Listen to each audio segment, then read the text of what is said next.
Hi hello నమస్తే welcome to universal today. నేను మీ anchor Soumya. So present ఎవరైతే రిటైర్డ్ ఉద్యోగులు ఉన్నారో ఉద్యోగులకు గవర్నమెంట్ ఒక కొత్త విషయాన్ని అయితే తెలియజేసే వాళ్ళకి ఒక శుభవార్తను అయితే ప్రకటించింది. సో ఇక్కడ ఆ న్యూస్ కి సంబంధించి మనం చూస్తున్నాం. సో ఇప్పుడు దాకా 6,200 కోట్లు బకాయిలు ఉన్నాయి. ఇందులో ఈ మొత్తాన్ని కూడా ఏదో ఒక 100 రోజుల్లో చెల్లిస్తామని చెప్పేసి గవర్నమెంట్ నుంచి అయితే ఒక పిలుపు వచ్చింది. అండ్ దాంతోపాటు మంత్రులకి ప్రజా ప్రతినిధులకి ఇవ్వాల్సిన వేతనాలు 50% నిలిపివేత, రిటైర్డ్ ఉద్యోగుల ప్రయోజనాల కోసం ఆ నిధులు వెచ్చింపు, త్వరగా సమస్య పరిష్కారానికి రెవెన్యూ రీసోర్సెస్ మొబిలైజేషన్ కమిటీ మంత్రివర్గ నిర్ణయాలను వెల్లడించిన పొంగులేటి. సో ఇక్కడ మనకి చూసుకుంటే మంత్రివర్గాలకి ఏవైతే అమౌంట్ రావాల్సి ఉందో అలాగే ప్రజాప్రతినిధులకు ఏదైతే అమౌంట్ ఇస్తున్నారో వాటిలో 50% వరకు ఆపేసి ఆ నిధుల్ని ఇప్పుడు ప్రెసెంట్ ఎవరైతే రిటైర్డ్ ఉద్యోగులు ఉన్నారో వాళ్ళకి ఆల్మోస్ట్ ఇప్పటిదాకా 6,200 కోట్ల వరకు బకాయిలు ఉన్న నేపథ్యంలో ఈ 100 రోజుల్లో ఎలాగైనా సరే అవి తిరిగి చెల్లించాలని చెప్పేసి ప్రభుత్వం ప్లాన్ చేస్తున్న విషయం మనకు అర్థమవుతుంది.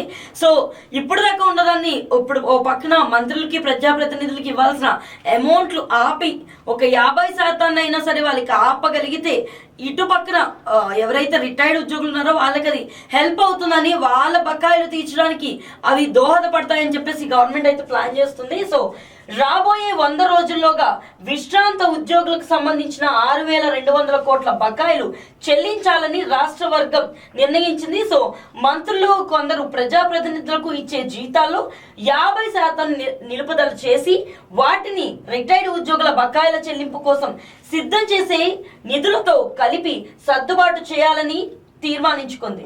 సో తక్షణమే రెవెన్యూ రీసోర్సెస్ మొబిలైజేషన్ కమిటీని ఏర్పాటు చేయాలని మంత్రివర్గం నిర్ణయం తీసుకుంది. ఈ కమిటీ ఆధ్వర్యంలో ఉపాధ్యాయ సంఘాలు, రిటైర్డ్ ఉద్యోగుల సంఘాలు, బాధ్యులైన వారందరినీ పిలిచి చర్చలు జరపాలని, వీలైనంత తొందరగా ఈ సమస్యను పరిష్కరించాలని నిర్ణయం తీసుకుంది. వచ్చే నెల 4న రాష్ట్ర మంత్రివర్గ మరోసారి సమావేశం కానుంది.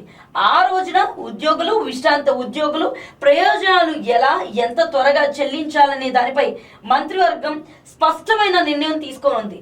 సచివాలయంలో ముఖ్యమంత్రి రేవంత్ రెడ్డి అధ్యక్షతన గురువారం జరిగిన ప్రెస్ మీట్ లో దీనికి సంబంధించి నిర్ణయాలు తీసుకోవడంతో పాటు రాష్ట్ర మంత్రి వర్గాలందరినీ సమావేశం చేసి ఇక్కడ చర్చ అయితే జరుపుతున్నారు. సో ఎవరైతే రిటైర్డ్ ఉద్యోగులు ఉన్నారో, ఉపాధ్యాయులుగా చేసే వాళ్ళు ఉన్నారో వాళ్ళందరికీ చెల్లించిన బకాయి ఏవైతే బ్యాలెన్స్ అమౌంట్ ఉందో దాన్ని మంత్రివర్గం నుంచి అలాగే ప్రజాప్రతినిధులకు ఇవ్వాల్సిన అమౌంట్ నుంచి 50%తో పాటు ఇప్పుడు దాకా వాళ్ళు ఏదైతే అమర్చిన అమౌంట్ ఉందో అదంతటిని కలిపి ఏదో ఒకలా ఈ బకాయిలు అయితే చెల్లించి వాళ్ళకంటూ ఉన్న సపోర్ట్ ని పెంచుకోవాలని, కనీసం గవర్నమెంట్ ఉద్యోగుల తరపు నుంచి అయినా కాంగ్రెస్ కి ఈ సపోర్ట్ వస్తే మంచిదన్న నేపథ్యంలో, అలాగే బకాయిలు నిలిపివేయడం వల్ల చేసే ధర్నాలు సమ్మె వల్ల ఇబ్బంది పడుతున్న ప్రభుత్వం ఉన్న పరిస్థితిలో ప్రజలకు ఎంతో కొంత సమకూర్చాలన్న నేపథ్యంలో ఈ నిర్ణయం మంత్రివర్గం తరపు నుంచి తీసుకున్నట్లుగా తెలుస్తుంది. సో ఇందులో మంత్రులు ఉత్తమ్ కుమార్ రెడ్డి, వాకిటి శ్రీహరులతో కలిసి మంత్రి పొంగులేటి శ్రీనివాస్ రెడ్డి విలేకరులతో సమావేశమై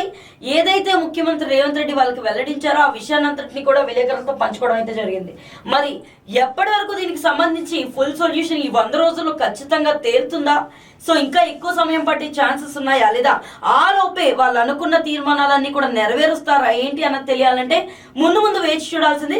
సో మరిన్ని అప్డేట్ కోసం యూనివర్సల్ టుడేని ఫాలో అవ్వండి.